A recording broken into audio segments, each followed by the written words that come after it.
A morte, sem dúvida, parece ser algo que nós nunca estaremos preparados para lidar. Quando ela chega, causa dor, tristeza e sofrimento. Porém, eu pergunto, será que a morte é o fim de tudo? O que acontece com uma pessoa quando morre?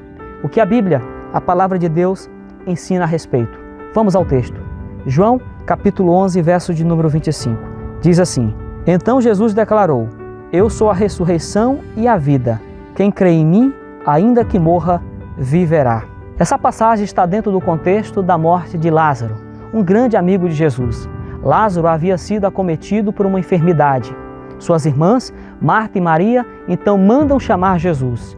Quando Jesus chega ao local, Lázaro já havia morrido. Jesus, ao chegar ao local, se apresenta como sendo a ressurreição e a vida. Em seguida, ele opera o grande milagre da ressurreição, exclamando a conhecida frase: Lázaro, venha para fora. E o que acontece? Lázaro então ressuscita. O texto ainda continua dizendo: quem crê em mim, ainda que morra, viverá. Essa passagem vai além da morte de Lázaro e nos quer ensinar que o crente, ainda que venha experimentar a morte, ressuscitará no dia em que Jesus voltar. Mas você já se perguntou o que acontece com uma pessoa quando morre? De uma perspectiva funcional, a morte é o contrário da vida que Deus criou. O que a vida é, a morte não é. E o que é a vida? Gênesis capítulo 2, verso de número 7 afirma o seguinte: Então o Senhor Deus formou o homem do pó da terra e lhe soprou nas narinas o fôlego de vida. E o homem se tornou um ser vivente. A partir desse texto, a vida humana pode ser esquematizada da seguinte forma: pó da terra mais fôlego de vida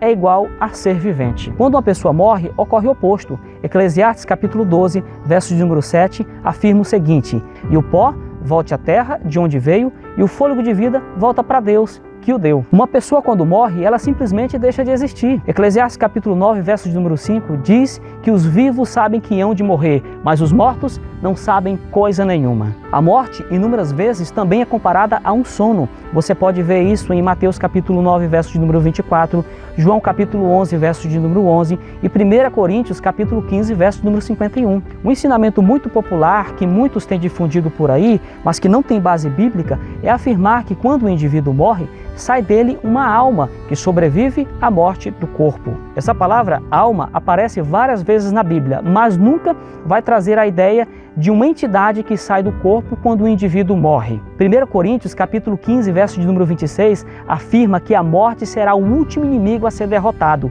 e isso se dará com a volta de Jesus a esse mundo. Estou aqui no cemitério de Araguatins, e aqui eu tenho parentes, amigos e conhecidos que já se foram e deixaram saudades. Geralmente esse local é marcado por dor, tristeza e sofrimento, mas há de chegar um dia que esse local será palco de um dos maiores milagres de Jesus, a ressurreição.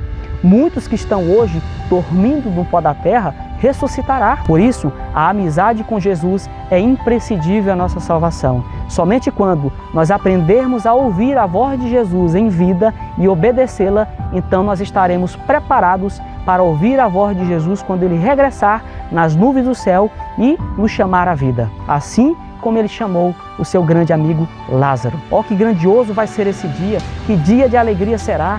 Cumprir-se-á então o que está escrito em Apocalipse capítulo 21, verso de número 4. E lhes enxugará dos olhos toda lágrima. A morte já não mais existirá.